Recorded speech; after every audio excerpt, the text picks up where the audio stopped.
Según Génesis 47, 12, 27, durante la sequía en Egipto, José almacenó y preservó el alimento. Para subsistir, la gente tuvo que venderlo todo y, al fin, incluso a sí mismos. Ese es el precio de vencer.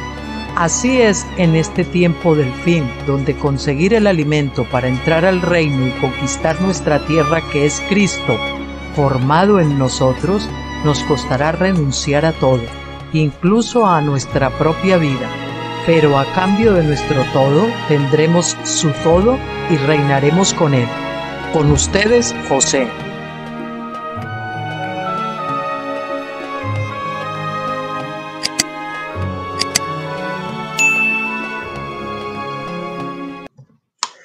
Hola, muy buenas tardes a todos, ¿cómo están?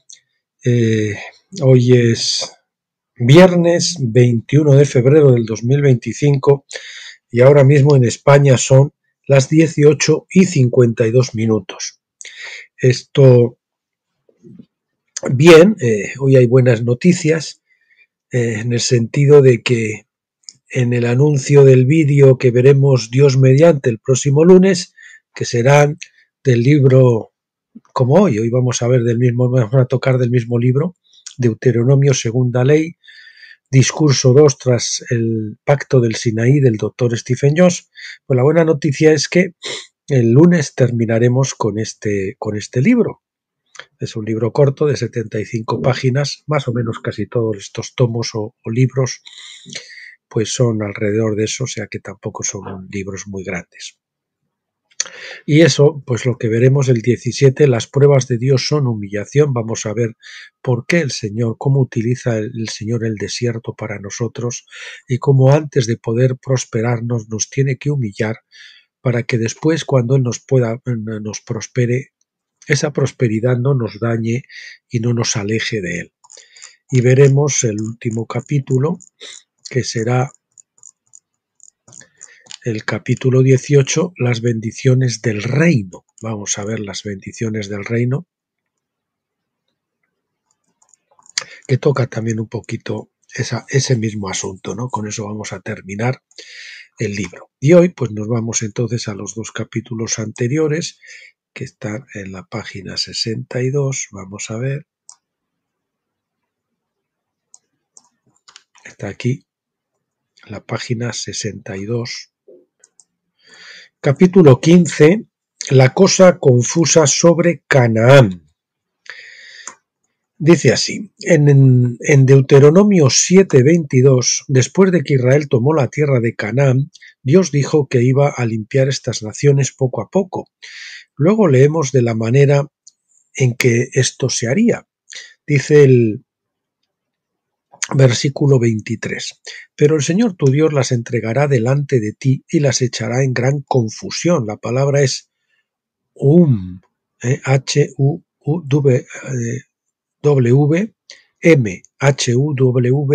que quiere decir destrozo con turbación. Bueno, dice, y las echará en gran confusión hasta que sean destruidas. La palabra hebrea significa poner en marcha, molestar, provocar confusión, hacer incómodo, conturbar o hacer un alboroto. Lleva un significado similar a Babel o Babilonia, o sea, que Babel o Babilonia es confusión. De ahí viene lo de la confusión de las lenguas.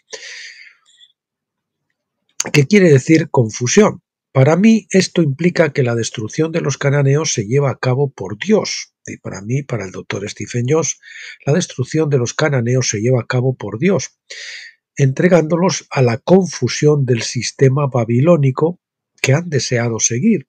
En otras palabras, su propio sistema, cuando llega a su fin, los juzga, lo corrige. Esto lo estamos viendo ahora en Europa, ¿verdad? La gran confusión y la locura de Nabucodonosor que se manifiesta en ellos, pues les lleva a hacer todas esas estrategias de sancionar a todo el mundo, cuando en realidad se están sancionando a sí mismos, disparándose no en un pie, en los dos pies al mismo tiempo, porque como un boomerang todo lo que están haciendo se les vuelve en su propia contra.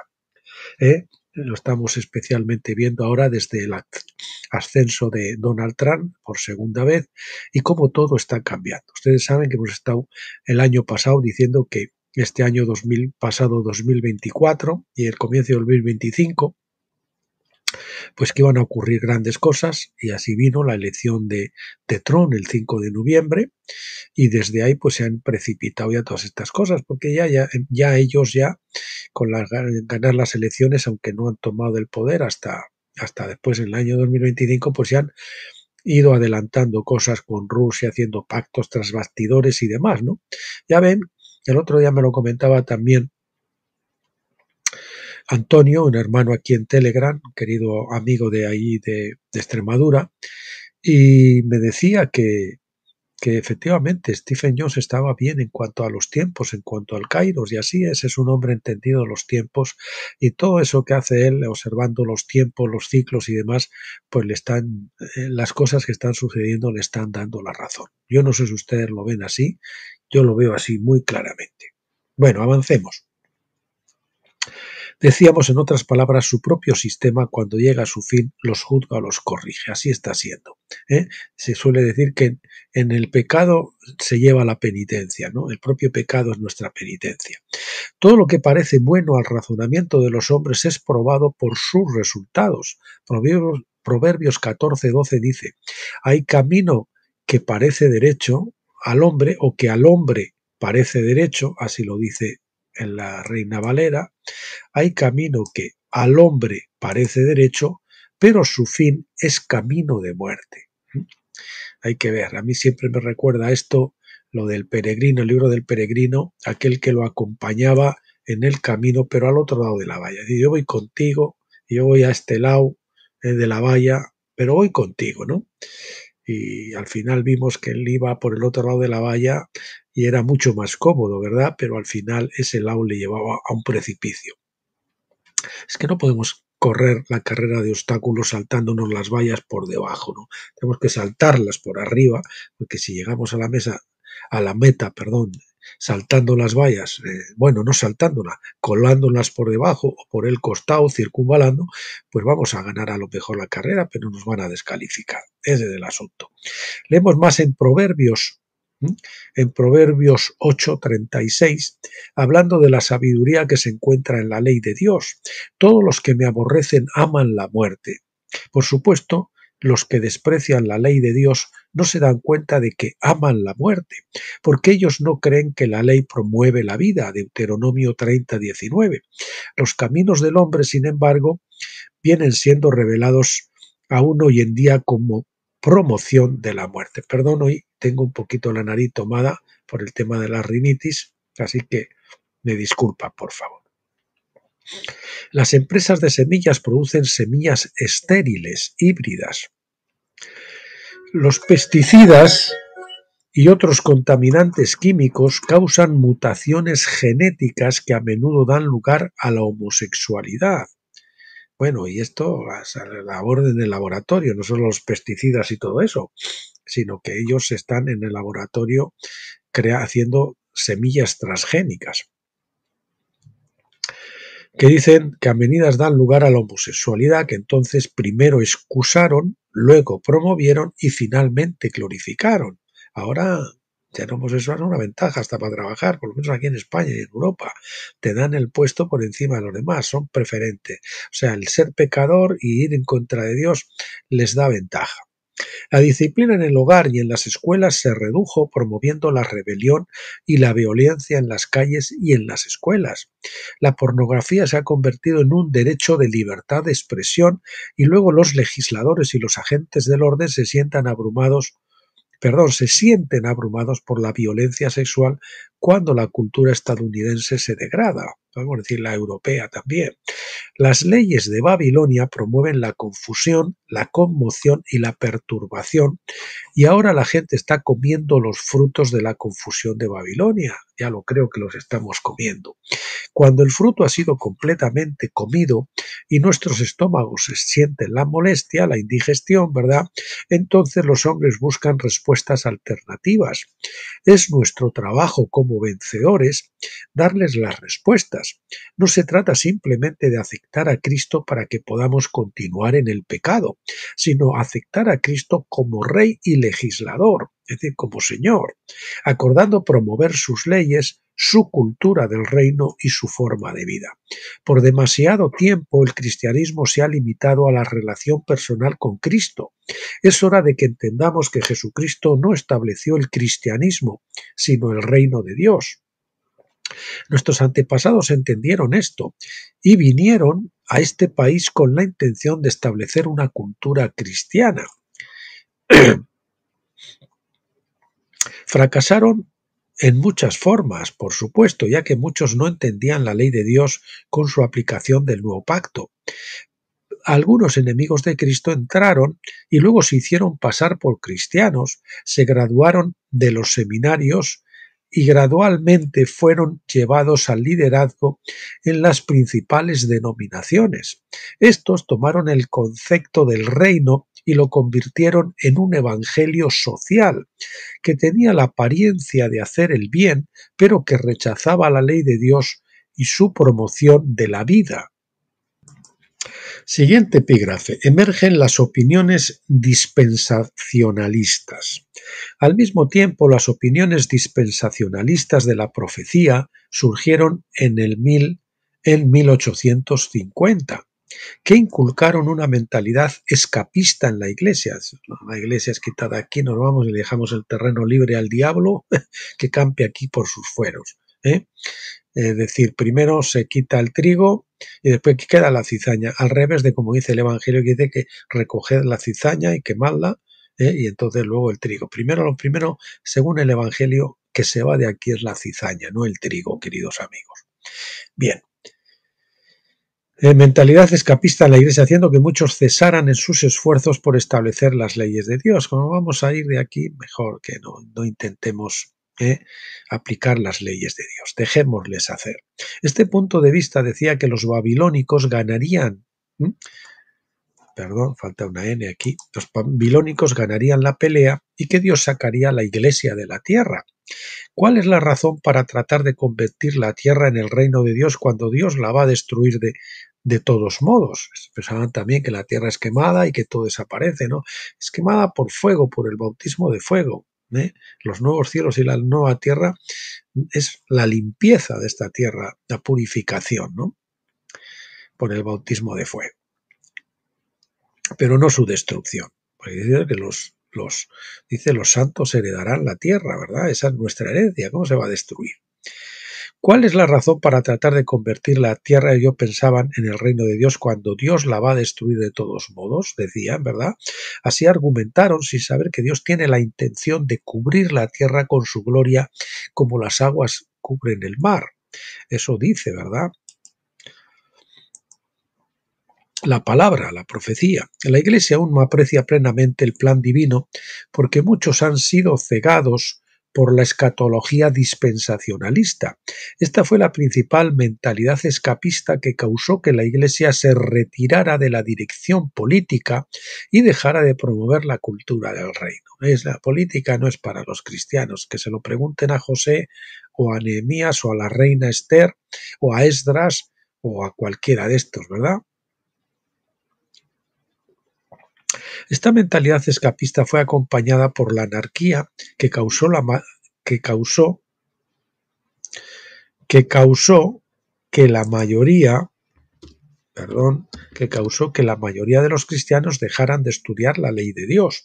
Sin la ley de Dios no existe una cultura del reino que establecer en la tierra.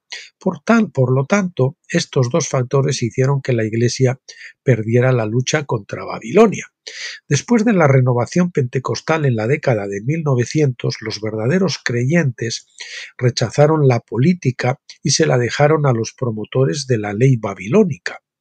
Los verdaderos cristianos celebraban en gran parte una mentalidad de asedio y se escondieron en sus trincheras esperando el rapto, mientras eran bombardeados con el darwinismo, el socialismo y el bancarianismo de los bancos. Estas ideas no tenían casi oposición en todo el bancarianismo o la bancarización, no sé cómo lo querrán decir. Esta palabra supongo que será inventada, no sé si existe ni siquiera en el diccionario. Estas ideas no tenían casi oposición en todo el apogeo rebelde de la década de 1960. La Iglesia contraataca. Siguiente epígrafe. Entonces, cuando América se acercaba a su bicentenario en 1976, la legalización del aborto en 1973 sacudió a la Iglesia para actuar. Despertó la Iglesia con la aprobación del aborto. Comenzaron a despertar a las raíces de los Estados Unidos como república cristiana y se dieron cuenta de que mientras ellos habían estado buscando la seguridad en sus búnkeres, habían perdido su país. Jerry Falwell estableció su movimiento Mayoría Moral. Los grupos antiaborto se levantaron para manifestarse y pronto los cristianos tuvieron gran influencia en el Partido Republicano.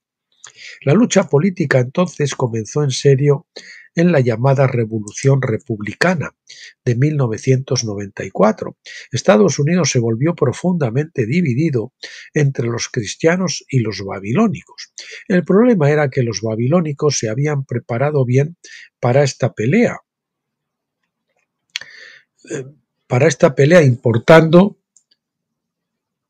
Importando, vamos a ver, perdón, que estaba sonando el teléfono. El problema era que los babilónicos se habían preparado bien para esta pelea, importando tantos no cristianos como fuera posible para diluir el voto cristiano. Eso, con la inmigración y todo esto, traemos gente que no es creyente y diluimos el voto cristiano y así nosotros adquirimos más poder. Secularizamos la sociedad para que no sea una sociedad cristiana y así podamos pecar libremente y hacer leyes que incluso promuevan el pecado.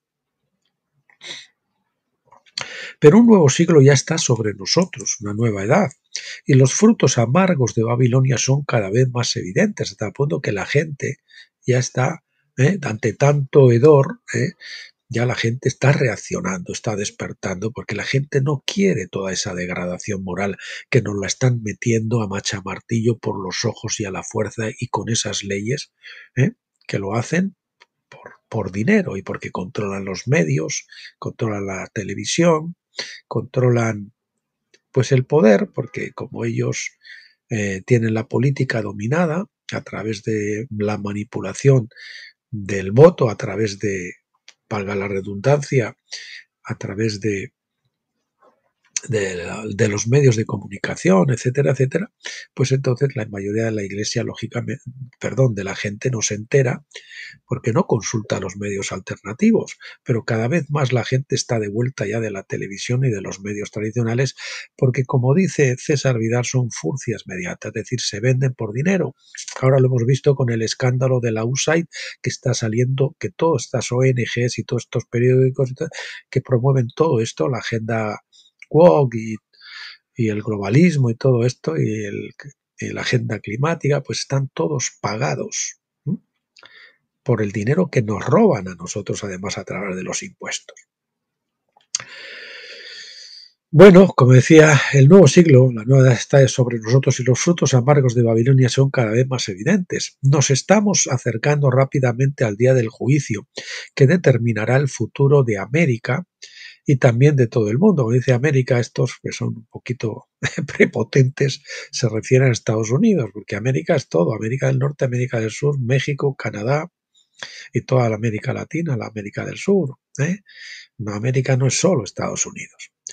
Y también todo el mundo. Creo que el día ha llegado porque escrito está.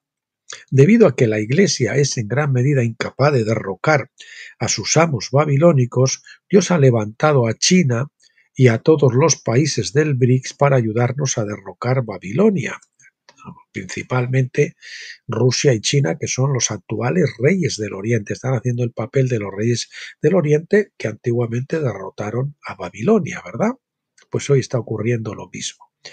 Los 120 millones de cristianos en China han orado por su nación durante décadas y sus oraciones están dando sus frutos. China está desempeñando un papel único en el plan divino porque es el líder principal de los reyes del Oriente.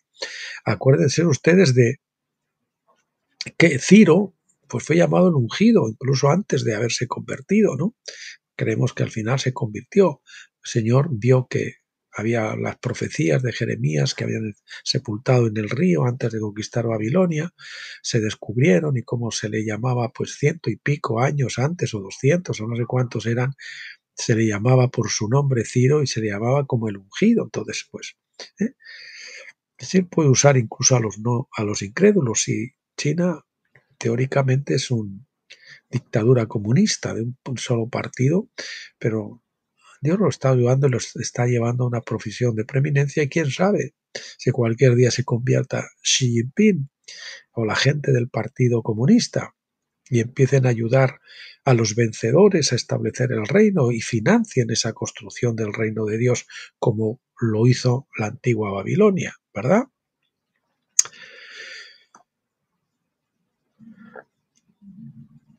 Bueno, China está desempeñando el papel único en el plan divino, un papel único en el plan divino porque es el líder principal de los reyes del Oriente. La Iglesia de doble ánimo, siguiente epígrafe. La ceguera todavía aflige a muchos cristianos, pero los tiempos están cambiando. Su misma ilegalidad se está corrigiendo, ilegalidad o anarquía, ¿verdad? Sin ley, ¿no? Como cristianos se dan cuenta de que ellos no quieren vivir bajo las leyes de Babilonia promotoras de muerte. Ellos todavía están en un estado de confusión, los que dicen, por un lado, que la ley divina fue abolida, y por otro lado, los que quieren reemplazar la ley babilónica con la ley cristiana. Hasta el momento, la mayoría no ve la contradicción inherente a su sistema de creencias porque siguen siendo de doble ánimo. Están aquí y allá. Por esta razón, Dios ha llamado a los vencedores a tomar la iniciativa y sentar las verdaderas bases para la manifestación del reino de Dios en la tierra. Los vencedores, por definición bíblica, son los que aman a Dios y su cultura de vida, mientras que se oponen a la cultura de Babilonia de muerte y anarquía. A lo largo de esta lucha hemos estado viviendo por el mismo patrón que Israel experimentó en la tierra de Canaán, ¿verdad? Que la Iglesia lo que ha hecho es escandalizar, más que otra cosa. Al igual, si los de la Iglesia, los que dicen cristianos, viven así, pues para ser como ellos mejor me quedo como estoy, ¿no? Al igual que con los cananeos, Dios ha prometido destruir a los babilónicos poco a poco, no todos a la vez. La principal diferencia es que bajo el antiguo pacto esos cananeos estaban sujetos a la espada física, mientras que bajo el nuevo pacto los babilónicos se vencen por la espada del Espíritu, que es la palabra de Dios. En otras palabras, la mayoría de los ciudadanos de Babilonia de hoy están destinados a convertirse en ciudadanos del reino, ¿verdad? Ciudadanos del reino de Dios, pero primero deben arrepentirse de su rechazo de Cristo como Rey de las naciones. Ellos deben entender que las leyes que Jesucristo dio a Moisés definen su voluntad y forman la base de la cultura del reino. Pero esta conversión no se producirá en gran escala hasta que la misma Iglesia deje de enseñar tonterías sin ley o anárquicas que socavan el reino de Dios. Oren por el bautismo de fuego que viene sobre la Iglesia y el mundo en general para que realmente esto se pueda cumplir. La Iglesia ha rechazado el bautismo de fuego y por eso se ha hecho una Iglesia acomodaticia, una Iglesia hedonista, una Iglesia tibia. Pero el Señor trae ese bautismo de fuego y después trae el consecuente avivamiento que va a hacer que sociedades enteras, naciones enteras, basen sus leyes en la escritura de Dios, en la palabra de Dios. Y eso va a ser el nuevo orden mundial que viene, es ese, no el que nos han vaticinado y preconizado el globalismo. Un mundo dominado por un supuesto anticristo, cuando vemos que en Apocalipsis lo más que consigue el diablo es un monstruo con 7 cabezas, no con una sola. La Iglesia no se arrepentirá de su maldad hasta que se derrame eso. Bueno, principalmente van a abrir los ojos y se van a arrepentir de su maldad cuando vean que, así como ocurrió la otra vez, que había dudas de soltar el judaísmo y seguir la nueva cosa que el Señor había derramado en Pentecostés, y algunos querían lo uno, el cristianismo, pero seguían yendo al templo, sacrificio, todo eso, hasta que no vino la destrucción del templo en Jerusalén y fueron esparcidos otra vez bajo un yugo de hierro, no reconocieron que eso ya no iba, que el nuevo templo era el de piedras vivas.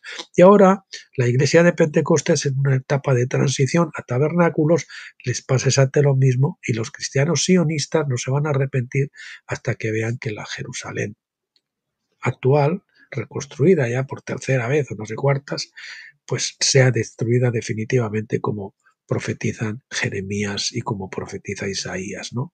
Igual que es una vasija de barro que no se puede restaurar jamás. Así, entonces la definitiva destrucción de Jerusalén está ahí, está a la puerta. La Iglesia no se arrepentirá, decíamos, de su maldad hasta que se derrame sobre nosotros el Espíritu desde lo alto, ese gran avivamiento. Isaías 32:15, por lo tanto nos involucramos en la guerra espiritual e intercesión para preparar el camino para la lluvia del Espíritu Santo. El versículo 18 dice, entonces habitará mi pueblo en albergue de paz, en mansiones seguras y en moradas de reposo. Este es el fruto de la cultura del reino cuando Cristo es el Rey. ¡Qué maravilla! Bien, nos vamos al siguiente capítulo que tenemos para hoy, capítulo 16, ser consagrados a Dios. Dios dijo a Moisés que él echaría los cananeos, a los cananeos con gran confusión, por lo que iban a ser destruidos en la tierra que Israel iba a heredar. Deuteronomio 7:24 entonces dice, y él entregará sus reyes en tu mano para que hagas perecer sus nombres de debajo del cielo. Hagas perecer sus nombres de debajo del cielo. Ningún hombre podrá estar delante de ti hasta que los destruyas. En las Escrituras, el nombre de alguien es una expresión de su carácter o naturaleza.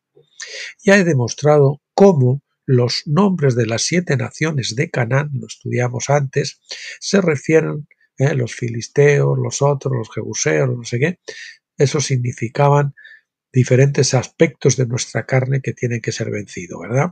Dice el doctor Jones, ya he demostrado cómo los nombres de las 7 naciones de Canaán se refieren a las características específicas u obras de la carne que residen dentro de la naturaleza del hombre. La carne es el enemigo más difícil de vencer y es el último que se vende. Primero vencemos al mundo saliendo del mundo, después en el desierto en Pentecostés vencemos al diablo, nos enfrentamos al diablo y después ya cuando cruzamos del otro lado y con la vida de resurrección podemos vencer la carne. El último enemigo, el más difícil, ¿verdad? Esos son los grandes reyes o los grandes que nos dan miedo, ¿verdad? Que hay que vencer. No puede haber convivencia, las obras de la carne que residen dentro de la naturaleza carnal del hombre. Estas deben ser expulsadas y erradicadas como parte del proceso de heredar el reino. No puede haber convivencia de nosotros con ellas, porque Cristo en nosotros es la expresión natural de la ley divina, y toda carne debe someterse a su autoridad. Avanzamos al siguiente epígrafe, la guerra interna.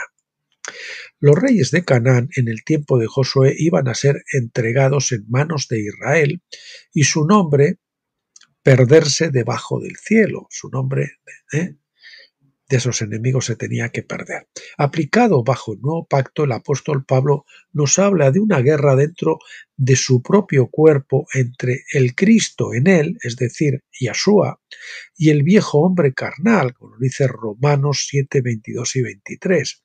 Esos son el viejo hombre carnal, los diferentes aspectos de las obras de la carne que tenemos que vencer. Porque me deleito en la ley de Dios, decía Pablo, en el hombre interior, pero veo otra ley en los miembros de mi cuerpo que hace guerra contra la ley de mi mente. La mente de Cristo en él concurre, la mente de Cristo en él concurre, es decir, está de acuerdo con la ley de Dios, mientras que el viejo hombre de carne se niega a someterse, haciendo la guerra en contra de Cristo, así como los cananeos pelearon contra Yahshua. Sin embargo, en este caso Josué, ¿no? En este caso pues podemos aplicar, saben que hace es un tipo de Cristo, de Josué, del Nuevo Testamento. Sin embargo, la promesa de Dios es que Él entregará sus reyes en tu mano. Eso decía el versículo. Así pues tenemos una ventaja sobre Josué, porque bajo el antiguo pacto esta ley era una orden que Israel no pudo realizar, no pudo cumplir, mientras que bajo el nuevo pacto es una promesa que no dejará de cumplirse porque Dios se ha comprometido a hacerlo. Moisés continúa, las esculturas de sus dioses se han de quemar con fuego, quemar con fuego. No codiciarás la plata o el oro que está sobre ellas, para tomarlas para ti, para que no tropieces en ello, pues es abominación a Yahvé tu Dios. No traerás cosa abominable a tu casa, para que no estés en anatema. La palabra es karen, K-H, karen, acabado en M, que quiere decir devoción, dedicación, consagración. Vamos a poner aquí también dedicación, consagración al Señor. Algo dedicado a anatema es consagrar algo al Señor. Deberás detestarlo totalmente y aborrecerlo totalmente, pues se trata de anatema. Otra vez, la palabra karen, devoción, dedicación, consagración. Vamos a ponerlo aquí también. Consagración. Bueno, la plata y los ídolos de oro habían sido dedicados a los dioses falsos y llevaban una maldición generacional. Cuando estudiamos el libro de Daniel, que también los 3 libros de Daniel, que los tienen ya grabados aquí en este canal, vimos que Babilonia era pues, el oro, la plata, el bronce, etcétera, ¿no? Y el hierro, esos son metales que todos los reinos iban a ser consagrados a Dios. Esos están representados aquí también y en este capítulo donde Josué, el capítulo de Acán, se guarda con el oro y la plata y todo eso, que estaba reservado para Dios y se lo quería quedar él, ¿no? El significado legal de la devoción o la dedicación. Perdón, esto no sé si lo leí antes. Le decíamos que anatema significaba devoción y dedicación. Dice, la plata y los ídolos de oro habían sido dedicados a los dioses falsos y llevaban una maldición generacional, en lugar de ser dedicados al Señor. El significado legal de la devoción o dedicación o consagración. No lo voy a repetir más porque ya lo saben de arriba. Israel debía dedicar todo el oro y la plata para el mismo Dios, el único que podía quitar la maldición, recuperando lo que él había creado y utilizándolo para los propósitos del reino. Quemar esas esculturas en el fuego destruiría los falsos dioses, pero no el oro y la plata en sí. Los hombres crean falsos dioses mientras que Dios creó el oro y la plata. Este principio se extiende a todas las cosas que Dios ha creado. Se le dio autoridad, es decir, la administración es lo que se le da al hombre, pero no se le dio la soberanía, que es la propiedad. Debemos usar toda la creación de Dios como mayordomos de acuerdo con las leyes del Dios soberano, que es el dueño de todo lo que creó, lo que él creó. Esto está ligado al principio de karem o devoción. Dedicar a algo parece llevar la idea de destrucción, ya que este es uno de los significados de la palabra karem. Sin embargo, la verdadera pregunta es, ¿qué se destruía? En el caso de los ídolos eran destruidos, pero la plata y el oro se estaban dedicando y regresaban a su verdadero propietario. Dedicar, entonces, realmente significa restaurar a Dios todo lo que le pertenece. Esto incluye el uso de todo aquello de lo que Dios es dueño, porque dedicándose a Dios se utiliza para glorificar a Dios en lugar de para adorar a dioses falsos. Incluso en asuntos seculares, dedicar una propiedad a Dios significa que la propiedad está sometida a las leyes de Dios y su uso con fines ilícitos está prohibido. Se puede usar, pero para el servicio de Dios. Un ejemplo se encuentra en las leyes de la devoción de Levítico 27, las leyes de la devoción de Levítico 27, 16 al 28. El pasaje habla de hombres santificando o apartando tierra para el uso de Dios en los versículos 16 y 17. Su valor se calculaba en plata y en términos de su capacidad para producir cebada. ¿Cuánto vale el terreno? Pues en función de producir cebada pues hasta el jubileo. ¿Qué cantidad de cebada podía producir? Pues en función de eso era el precio. El versículo 21 dice, y cuando salga en el jubileo, el campo será consagrado al Señor como un campo apartado. Ahí está otra vez la palabra karem, devoción. Será para el sacerdote como su propiedad. Obviamente el campo en cuestión no era destruido, ni incluso era maldito. Solo significaba que si alguien reclamaba la tierra de Dios y usurpaba el lugar de Dios como su propietario, entonces esa persona tomaba sobre sí la maldición del usurpador. La propiedad devota o dedicada se le daba al sacerdote que servía a Dios como mayordomo de su imperio. Por lo tanto, lo que era destruido era la antigua forma de vida en la que un usurpador utilizaba la propiedad de Dios con fines ilícitos. El propósito de dedicar algo a Dios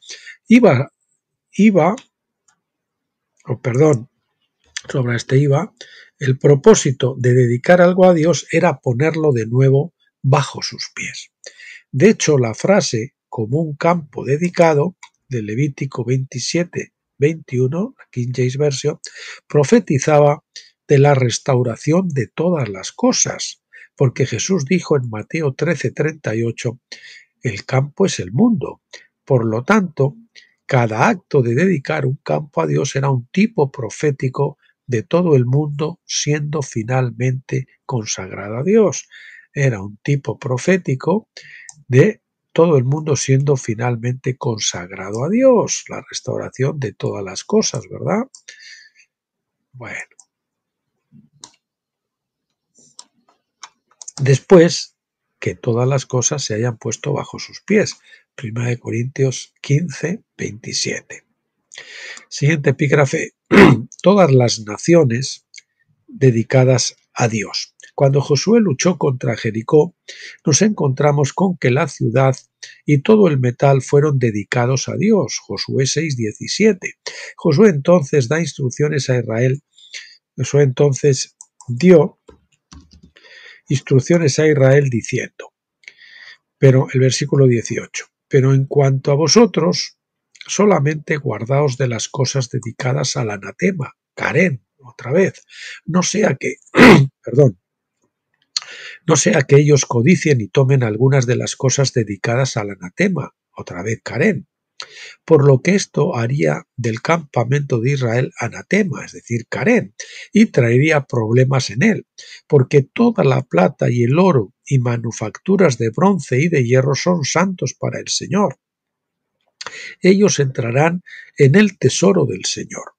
Jericó fue destruida, pero la tierra fue entregada a su legítimo propietario, y el metal que la gente de Jericó había utilizado para fines ilícitos comenzó a ser utilizado para los propósitos de Dios. Si alguien usurpa aquello de lo que Dios es dueño, está bajo la maldición. Esto no quiere decir que el hombre no pueda usar las cosas que Dios ha creado. Esto significa que el hombre no debe tratarlas como si tuviera derecho de propiedad completa para hacer lo que le plazca. No, él debe utilizar toda la creación legalmente y como el Espíritu guíe, lógicamente, en beneficio del reino de Dios. La devoción, dedicación o consagración de la plata, el oro, bronce y hierro de Jericó presagiaba la devoción de todos los reinos de misterio Babilonia. Esto es importante, lo vamos a poner también, aparte de negrita, subrayado. Bien, decimos, repito, la devoción, dedicación o consagración de la plata, oro, bronce y hierro de Jericó presagiaba la devoción de todos los reinos de misterio Babilonia, presagiaba o tipificaba la devoción de todos los reinos de misterio Babilonia vista en Daniel 2:31 al 35. Bueno, vamos a ver que esto yo creo que va a encajar mejor. Perdón, esto no cojo. Esto va a encajar a mí. Bronce y hierro de Jericó. vista, ay no, perdón, es desde aquí, vamos a ver, ahora sí, de Jericó, lo vamos a leerlo de nuevo. La devoción, dedicación o consagración de la plata, oro, bronce y hierro de Jericó, vista en Daniel 2, 21 al 35, vamos a poner aquí una coma, presagiaba la devoción de todos los reinos de misterio Babilonia al Señor, ¿verdad? Eso está así, de clarinete. Vamos a ver cómo quito esto de aquí. Perdón. Este párrafo vamos a dejarlo bonito. Bien. Por lo tanto, Juan previó la devoción de todos los reinos de este mundo al tesoro de Dios. Revelación, es decir, Apocalipsis 11:15, vamos a ponerlo mejor así. Apocalipsis 11:15 dice: los reinos del mundo han venido a ser de nuestro Señor y de su Cristo, y Él reinará por los siglos de los siglos. Los reinos del mundo son la imagen, eran los que se vieron en la imagen que se vio en el sueño de Nabucodonosor, como hemos dicho. En cierto sentido son para ser aplastados por la piedra, que es Cristo y su reino, pero en realidad era la usurpación de ellos, de esos reinos, la que iba a ser destruida. Iban a volver a su legítimo propietario porque Cristo es el legítimo heredero de todas las cosas.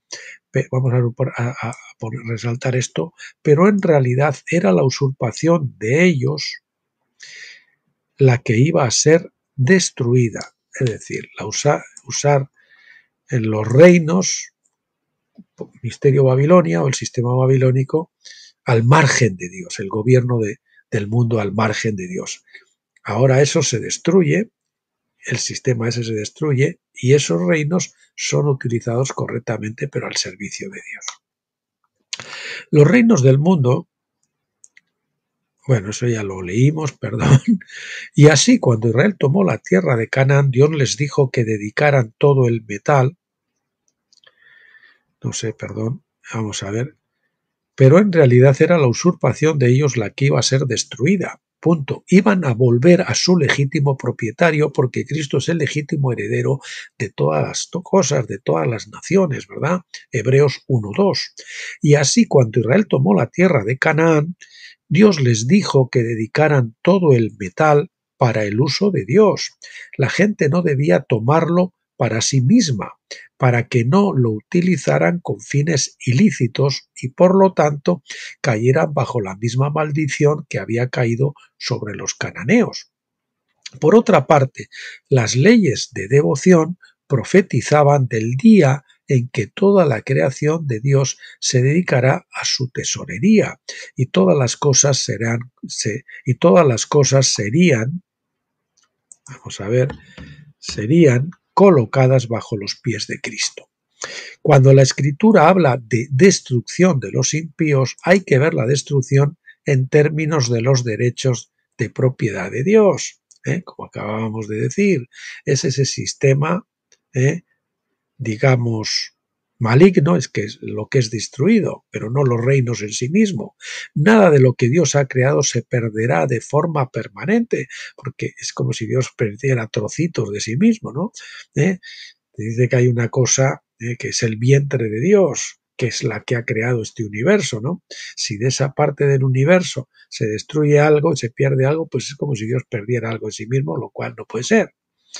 Cuando la propiedad ha sido usurpada, no tiene sentido destruir la propiedad, porque eso no rectifica la injusticia al verdadero dueño.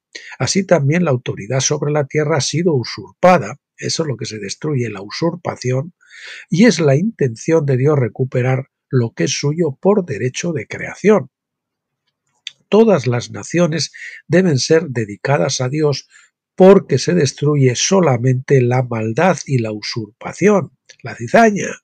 Como el oro y la plata, todas las cosas serán quemadas por la ley de fuego, Deuteronomio 33:2, con el fin de cambiar su forma, quitar la maldición y someterlas al dominio de Jesucristo. Todas las cosas de este modo serán juzgadas por el fuego, ya se trate de la Iglesia sin ley, como en 1 Corintios 3 del 13 al 15, o los no creyentes sin ley en el lago de fuego, como en Apocalipsis 20, 13, 15. Muy bien, pues esto ha sido lo que teníamos para hoy y para esta semana. Como les dije antes, veremos para finalizar los 2 últimos capítulos el lunes y finalizar este libro, el segundo tomo, Discurso 2 del doctor Stephen Jones de Deuteronomio.